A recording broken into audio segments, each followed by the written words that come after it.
నమస్తే, నేను లక్ష్మీ పాకనాటి. పిఠాపురం. ఈ పిఠాపురం నియోజకవర్గం ఇప్పుడు తెలుగు రాష్ట్రాల్లో హాట్ టాపిక్గా మారింది. ఎందుకంటే అక్కడ నుంచి పవన్ కళ్యాణ్ ఘన విజయం సాధించారు. వైసీపీ అభ్యర్థి వంగ గీతపై భారీ మెజారిటీతో గ్రాండ్ విక్టరీ కొట్టారు.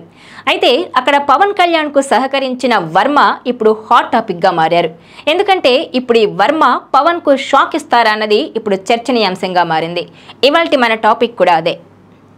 పిఠాపురం వర్మ పవన్కు షాక్ ఇస్తారా? ఇటీవల జరిగిన ఎన్నికల్లో పిఠాపురంలో పవన్ గెలుపులో వర్మ కీలక పాత్ర పోషించారన్నది అందరికీ తెలిసిన విషయమే. ఎందుకంటే ఆ ఎన్నికల సమయంలో పవన్ కళ్యాణ్కు అన్ని తానే వ్యవహరించారు వర్మ. పవన్ కళ్యాణ్కు అన్ని విధాలా చేదోడు వాదోడుగా ఉన్నారు. ఆయన వెంట తిరుగుతూ ముమ్మరంగా ప్రచారం నిర్వహించారు. అలాగే వైసీపీపై తీవ్ర విమర్శలు గుప్పిస్తూ పవన్ కళ్యాణ్ గెలుపులో కీలక పాత్ర పోషించారు. ఈ వీడియో మీకు నచ్చినట్లయితే please share, like and subscribe R24 Telugu. అలాగే కూటమి ప్రభుత్వం అధికారంలోకి వస్తే పిఠాపురంలో ఎలాంటి అభివృద్ధి కార్యక్రమాలు చేపడతామో ఇంటింటికి తిరుగుతూ ముమ్మరంగా ప్రచారం నిర్వహించారు. పవన్ కళ్యాణ్ గెలుపు కోసం అహర్నిశలు తీవ్రంగా కృషి చేశారు. అటు జనసేన క్యాడర్ను, మెగా ఫ్యాన్స్ను కలుపుకుపోవడంలో సక్సెస్ అయ్యారు వర్మ. అయితే పిఠాపురంలో పవన్ కళ్యాణ్ బరిలోకి దిగక ముందు టీడీపీ తరపున పిఠాపురం నుంచి తానే పోటీ చేయాలనుకున్నారు వర్మ. తనకు టికెట్ ఇవ్వాలంటూ పార్టీ అధినేత చంద్రబాబును కూడా కోరారు. దాదాపు వర్మకు టికెట్ కూడా కన్ఫర్మ్ అయింది.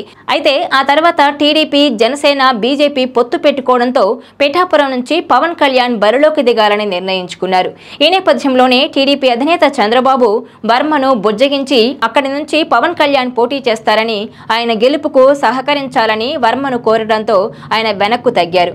అయితే పిఠాపురంలో పవన్ గెలుపులో కీలక పాత్ర పోషించిన ఈ వర్మ ప్రస్తుతం పవన్ కు దూరంగా ఉంటున్నట్టు తెలుస్తోంది.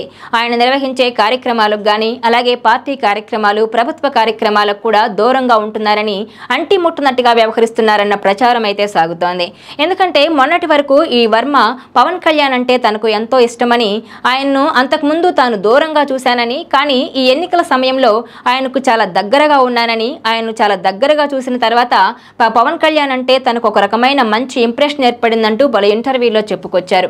ఆయన తీసుకునే నిర్ణయాలు కానీ, ఆయన వ్యవహరించే తీరు కానీ తనకెంతో ఇష్టమని చెప్పుకొచ్చారు. అయితే సడన్ గా ఈ వర్మ పవన్ చేపట్టే కార్యక్రమాలకు కానీ, అలాగే పార్టీ కార్యక్రమాలు, ప్రభుత్వ కార్యక్రమాలకు కానీ ఆయన దూరంగా ఉంటున్నారని, అలాగే అంటిముట్టునట్టుగా వ్యవహరిస్తున్నారన్నది ఇప్పుడు చర్చనీయాంశంగా మారింది. ఆయన త్వరలో పవన్ కు షాక్ ఇస్తారా?